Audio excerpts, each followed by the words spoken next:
Now, we'll find equations whose roots are provided to us. So for example, we have a question here that if omega is a cube root of unity, form an equation whose roots are 2 omega and 2 omega square. So basically we need to find an equation in any variable x, y, or whatever.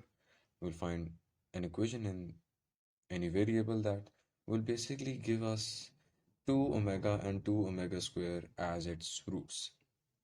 Yeah, sorry for there's a bit of thunder and lightning going on outside. So let's just proceed here. So this is basically this is how you would solve an equation of such kind. This S here is basically the sum.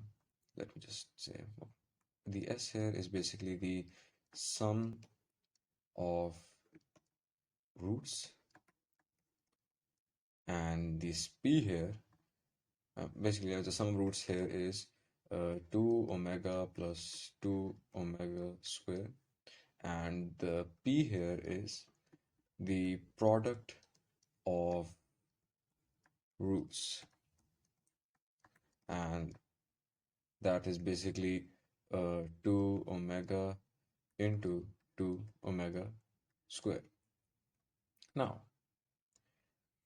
this is the sum of roots, and when you simplify it, when you take the 2 as common, you get 2 into omega square, omega plus omega square.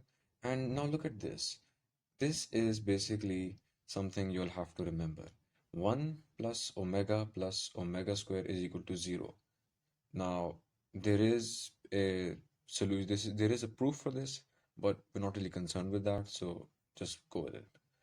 So, when you look over here, you see that this is omega plus omega square. If you just use your head a bit, and if you take 1 to the other side over here, omega plus omega square is equal to minus 1. And so that's why we replace omega plus omega square here with minus 1. And so the sum of roots here is equal to minus 2. Now the product of roots is 2 omega into 2 omega square, and that becomes 4 omega cube. Now you know already that obviously omega is a cube root of unity. So if you just take the cube of the cube root, that just becomes 1. The cube, if you take the cube of the cube root of 1, which is the cube root of unity, that becomes 1. So this is now 4 into 1, that is equal to 4. So now equation 1 here becomes x minus 2x plus 4, which is now equal to x plus 2x plus 4. This is the equation that will give you 2 omega and 2 omega square as its cube roots of unity. Sorry, not the cube roots of unity, but the roots of this equation are 2 omega and 2 omega square.